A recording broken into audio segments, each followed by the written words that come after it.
बड़ी खबर आ रही है, वो बड़ी खबर यहां पर बता दें। इजरायली हमले में ईरान के एक और कमांडर की मौत हो गई है। एक और बड़ा झटका ईरान को लगा है।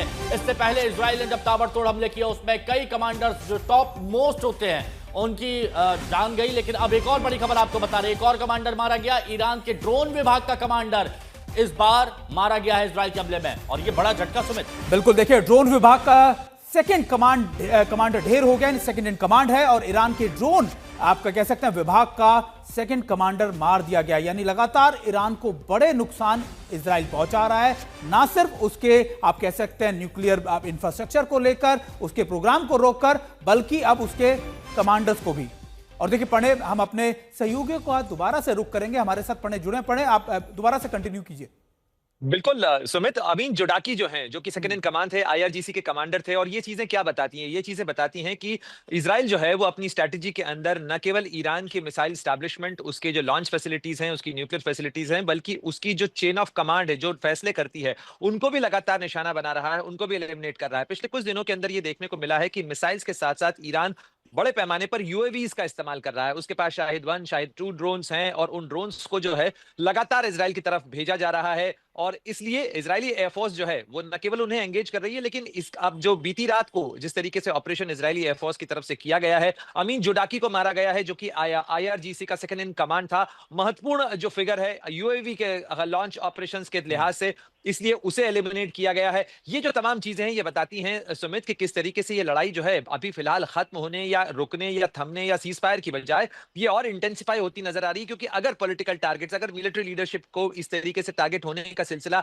लगातार जारी रहता है, तो जाहिर तौर पर ईरान की तरफ से भी रिटेलिएटरी स्ट्राइक्स जो हैं वो बरकरार रहेंगी। आपने सुना मसूद पजेश्कियान को, जो कि राष्ट्रपति हैं ईरान के, उनकी तरफ से कहा गया कि इजराइल की तरफ से जब तक हमले नहीं रुकते हैं तब तक न बातचीत का सवाल है न डिप्लोमेसी का सवाल है। सबसे ज्यादा महत्वपूर्ण सुमित, कल नजरें लगी हुई थी जिनेवा के अंदर क्या होता है। जर्मनी ने एक बैठक आयोजित की थी जिसके अंदर फ्रांस, यूके और जर्मनी के विदेश मंत्री थे। ईरान के विदेश मंत्री के साथ यह मुलाकात हुई। माना जा रहा था कि बैक चैनल के अंदर इसमें कुछ ब्रेक थ्रू मिल सकता है, कोई समझौता या किसी फॉर्मूले को लेकर बातचीत हो सकती है, लेकिन अभी तक वैसा कोई बयान सामने नहीं आया है जिसके आधार पर कहा जा सके कि कोई डिप्लोमेसी का गलियारा जो है वो खुला है इस मोर्चे पर। लेकिन प्रणय, एक बात बहुत ध्यान देने वाली जरूरत है कि ये वही कमांडर जो ईरान का ढेर किया गया है इजराइल की तरफ से, वही था जिसने दक्षिणी इजराइल पर हमले की पूरी कमान संभाली हुई थी। यानी आप समझिए कि इजराइल चुन चुन कर वार कर रहा, बहुत ही प्रिसाइज अटैक कर रहा है। इस दौरान एक और बड़ी खबर आ रही है, वो भी यहां पर बता देते हैं। जंग में अमेरिका के शामिल होने के फैसले पर नेतन्याहू ने कहा है कि वो शामिल होते हैं नहीं, ये ट्रंप का फैसला होगा और इजराइल के लिए जो बेहतर होगा मैं वो करूंगा। अभी हाल ही में ट्रंप ने कहा कि 2 हफ्ते का वक्त लगेगा। उसके बाद यह सवाल पूछा गया था इजराइल से, यानी नेतन्याहू से।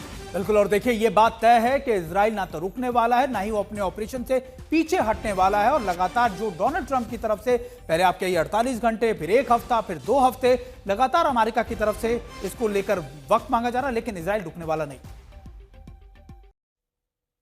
और इस बीच एक बड़ी खबर आ रही है अमेरिका से भी। एक बड़ी खबर यह है कि अमेरिकी राष्ट्रपति डोनाल्ड ट्रंप ने अपनी खुफिया प्रमुख यानी तुलसी गबार्ड के आकलन को नकार दिया है। यह बड़ी खबर आपको बता रहे हैं। अमेरिकी राष्ट्रपति डोनाल्ड ट्रंप ने कहा कि गबार्ड का यह दावा गलत है कि ईरान या इजराइल के परमाणु हथियार बनाने का कोई सबूत नहीं है।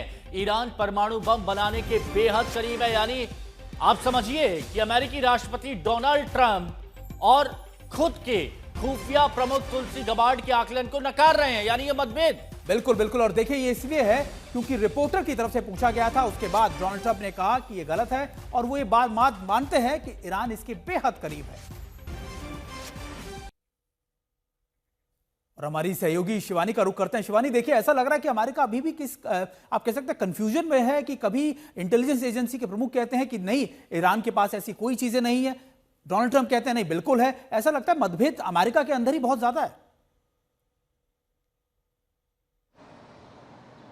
बिल्कुल सुमित, देखिए अलग अलग तरह के बयान आते हैं, खुद डोनाल्ड ट्रंप के बयान बदलते रहते हैं हर दिन, लेकिन कई लोगों से मैं बातचीत कर रही थी इस बारे में सुमित, तो उनका ये कहना है कि एक स्ट्रैटेजी हो सकती है अमेरिका की, क्योंकि वो ईरान को कोई भनक नहीं लगने देना चाहता कि आखिर आगे क्या होने वाला है। लेकिन जहां तक इंटेलिजेंस एजेंसी की बात है, मैं सुन रही थी अभी डोनाल्ड ट्रंप के जवाब को, उन्होंने ये कहा कि पुख्ता सबूत हैं, यानी कि वो अपनी एजेंसी के हवाले से जो सवाल किया गया उसको नकारते हुए नजर आए। उन्होंने कहा कि इस पूरे बात के सबूत है कि ईरान अपने न्यूक्लियर प्रोग्राम के बेहद करीब था और इसी वजह से इजराइल को ये हमला शुरू करना पड़ा, और इसके एविडेंसेस लगातार इजराइल भी देता रहा है। लेकिन हाँ, ये बात बिल्कुल ठीक है सुमित कि अमेरिका सीधे तौर पर इस जंग में कब शामिल होगा, इसका जवाब डोनाल्ड ट्रंप नहीं दे रहे हैं, गोलमोल जवाब है।